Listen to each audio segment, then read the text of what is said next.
کہتے ہیں اور اگر استاد کوئی غلطی کرے تو آپ کی نظر میں استاد کی یہ غلطی استاد کی اہمیت نہ ختم کر دے. یعنی ایسے نہیں کہ استاد نے کوئی غلطی کی اسے وہم ہو گیا تو اب آپ اس کو کہیں یہ کیسا استاد ہے، اس کو تو پتہ ہی کچھ نہیں ہے. آپ اس کو صفر کر دیں، اس کو آپ اپنی آنکھوں سے گرا دیں. یہ بات جائز نہیں. اور اس کی یہ یعنی آپ کو اس کے علم سے محروم نہ کر دے یہ بات. ومن ذا الذی ینجو من الخطأ سالما، کون ہے جو بندہ خطا نہیں کرتا ہے. ہوتا ہے نا بس اوقات ہمارے ساتھ ایسے کہ ہم کسی شیخ کے بارے میں، کسی استاد کے بارے میں بہت اچھے ہمارے جذبات ہوتے ہیں اور بڑا ہم سمجھتے ہیں کہ وہ بڑے فلاں اور فلاں علمی حوالے سے، عملی حوالے سے ہوں گے. لیکن ہمارے علم میں کوئی ان کی خطا آتی ہے، خواہ وہ خطا علم کسی علمی مسئلے میں کے بارے میں ہو یا عام امور سے متعلق ہو، کوئی کوتاہی ہو، تو ہم فوراً کیا کرتے ہیں کہ ہم کہتے ہیں یار ہم تو بڑا اچھا بندہ سمجھتے تھے اس کو، اور اس کی حسنات کو یا اس کے علم کو صفر کر دیتے ہیں. یہ بات اچھی بات نہیں. یہ بات ہمیں پتہ ہونی چاہیے کہ جو اساتذہ ہوتے ہیں، مشائخ ہوتے ہیں، یہ بھی انسانوں میں سے ہی ہیں اور انسان غلطیاں کرتے ہیں. تو اس کو صفر کر کے اور اس کے علم سے ہاتھ نہیں دھو کے بیٹھنا چاہیے، بلکہ انسان استاد کی اخطاء پر صبر کرنے والا ہو، ان کو برداشت کر لے. ہاں اللہ ہے کہ پھر بعض آپ کہہ لیں غلطیاں اپنی شناعت میں ایسی ہوتی ہیں کہ وہ واقعتاً اس کے علم کو بدنما کر دیتی ہیں، وہ ایک الگ بات ہے. لیکن عمومی بات ہو رہی ہے کہ عام حالات میں ایسا نہیں ہونا چاہیے.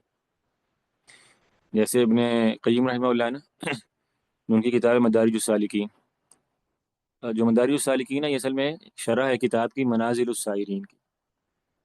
منازل السائرین ہے کتاب ہے شیخ الاسلام الہروی رحمہ اللہ کی. شیخ الاسلام ابو اسماعیل الہروی یہ بہت بڑے عالم گزرے ہیں. تو یہ ذرا تصوف کی طرف مائل ہو گئے تھے. تو منازل السائرین کی ایک کتاب ہے جو صوفی اصطلاحات پر مبنی ہے. ابن قیم رحمہ اللہ نے ان کی اس کتاب کی شرح کی، اور اس میں جو ان کی عبارات ہیں نا، اس میں جو بسا اوقات کوئی غلط معنی ظاہر ہو رہا ہوتا ہے، جیسے صوفیہ کے ہیں، جیسے ان کے بعد آپ کہہ رہے ہیں خاص اصطلاحات ہوتی ہیں. تو ابن قیم رحمہ اللہ کوشش کرتے ہیں کہ ان کی اس عبارت میں سے کوئی اس کا درست معنی، درست محمل اس کا ثابت کریں اور شیخ صاحب کے لیے کوئی ادھر تلاش کریں.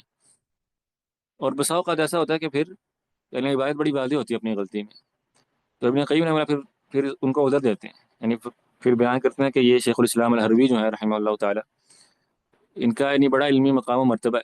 تو ان کی یہ غلطی یا ان کی جو عبارت میں یہ خطا پائی گئی ہے، یہ ان کے علمی وقار کو ختم نہیں کرتی. تو ایک سے زائد مقامات پر انہوں نے اس طرح کا کلام کیا. بطور مثال اس کا فرماتے ہیں ولا توجب هذه ذلة من شیخ الاسلام اهدار محاسنه، کہ شیخ الاسلام کی یہ غلطی، شیخ الاسلام سے مراد الہروی جن کی کتاب کی وہ شرح کرنے ہیں، تو ان کی یہ غلطی ان کے محاسن کو ختم کرنے کے لیے کافی نہیں ہے، یا اس کا موجب نہیں ہے. یعنی لازمی نہیں ہے کہ انہوں نے یہ بات غلط کہہ دی ہے تو اب ان کی ہم حسنات کو، ان کی ہم جو علم و فضل ہے اس کو ہم اس کا انکار کر دیں. یہ بات درست نہیں ہے. عمومی طور پہ یہ رویہ ہونا چاہیے اہل سنہ کے علماء کے بارے میں